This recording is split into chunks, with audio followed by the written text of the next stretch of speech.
안녕하세요. 도덕적 추론이란 무엇일까요? 이 영상에서는 3단 논법을 도덕적 추론 과정에 적용할 수 있는 방법, 또 도덕적 추론을 문제 상황에 적용하는 방법에 대해 살펴보고자 합니다. 추론이란 이미 알고 있는 또는 확인된 정보로부터 논리적 결론을 도출하는 행위와 과정을 바로 추론이라고 합니다. 즉, 어떠한 상황을 근거로 삼아 다른 판단들을 이끌어낼 수 있는 방법입니다. 잘 이해가 가지 않는다고요? 그러면 예를 들어보도록 하겠습니다. 여기 보게 되면은 딸기잼을 훔친 범인들 3명 용의자가 있습니다. 이들 중에서 누가 딸기잼을 훔쳤을까요? 이미 알고 있는 딸기잼에 대한 정보로 추론을 해보도록 합시다. 딸기잼은 빨간색이고 달달한 냄새가 납니다. 지금 3명의 용의자 중 잔뚱의 입가에 빨간색의 달달한 것이, 냄새도 참 달달한 것이 묻어있네요. 그렇다면 범인이 바로 잔뚱이라는 것을 추론할 수 있었습니다. 이렇게 이미 알고 있는 걸로 새로운 정보를 도출하는 것이 추론이라고 하였는데요. 그럼 도덕적 추론이란 무엇일까요? 도덕적 추론은 이미 알고 있는 정보인 도덕 원리 또는 일반적인 도덕 판단에 사실 판단을 더해서 새로운 정보, 즉 개별적인 도덕 판단을 이끌어내는 과정입니다. 도덕적 문제 상황에서 도덕 원리와 사실 판단을 근거로 구체적인 도덕 판단이라는 새로운 정보를 도출해내는 과정이 바로 도덕적 추론이라고 합니다. 이 도덕적 추론은 3단 논법이라는 형식으로 나타나게 됩니다. 그렇다면 3단 논법이란 무엇일까요? 지금 옆에 아리스토텔레스의 그림이 있는데요. 이 아리스토텔레스가 3단 논법을 최초로 만들어냈다고 합니다.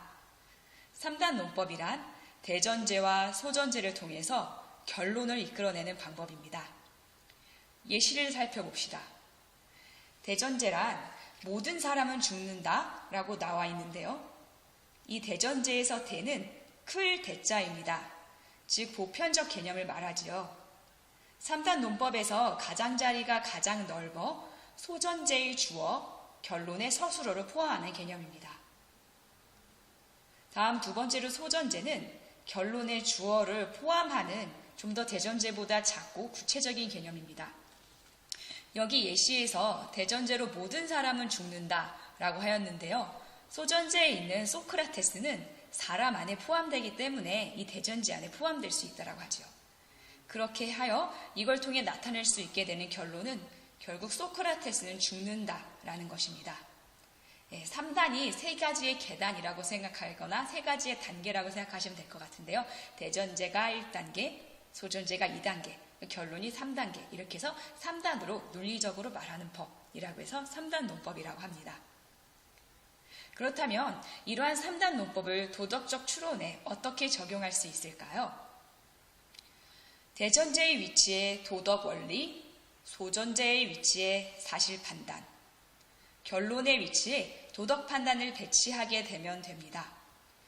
우리가 지난 영상에서 도덕 원리, 사실 판단, 도덕 판단이 무엇인지에 대해서 배웠습니다.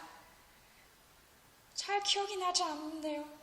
그러면은 기억이 잘 나지 않는 우리 잔뚱을 위해서 다시 한번 간단하게 복습을 해보도록 하겠습니다. 지난 영상에서는 판단이라는 것에 대해서 사실 판단과 가치 판단으로 나눌 수 있다라고 배웠습니다.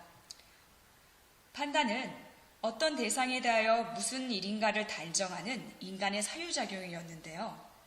이것 중에서 참과 거짓을 객관적으로 확인 가능한 판단이 사실 판단이었습니다.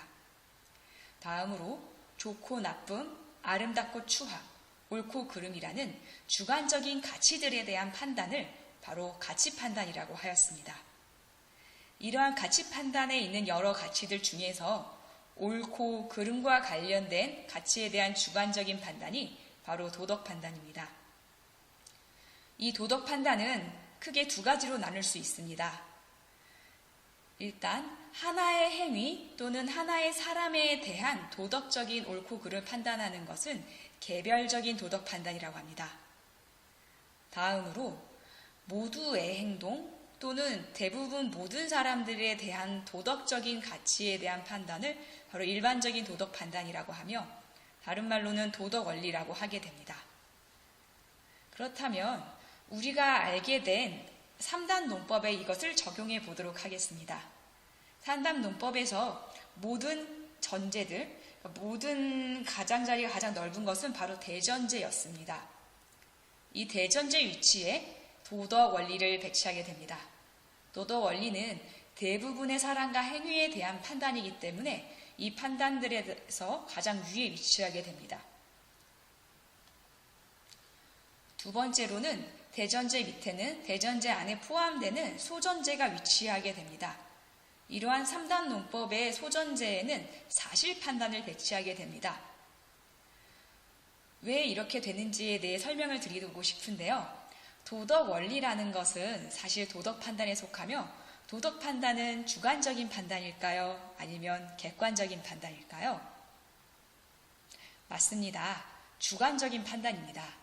그렇다면 사람들에게 자신의 주관적인 가치를 설득시키기 위해서는 개인적인 가치나 주관성만으로는 부족하게 됩니다. 그래서 내용의 타당성을 위해 모든 사람들에게 참과 거짓이 확인 가능한 그러한 근거가 필요하게 됩니다. 그래서 도덕 원리를 뒷받침하기 위해서는 다른 도덕 판단이 아니라 사실 판단을 아래에 두게 됩니다. 그렇게 해서 내리게 되는 것이 결론인데요. 3단 논법의 결론의 위치에는 다른 구체적인 도덕 판단이 도덕적 추론에서는 들어가게 되는 것입니다. 그렇게 해서 도덕적 추론은 도덕 원리, 사실 판단, 도덕 판단으로 구성되게 됩니다. 정말 감사합니다. 여기까지 들어주셔서 도덕적 추론을 모두 다 잘할 수 있었어요. 네, 정말 여기까지 들어주셔서 감사합니다. 수고하셨어요.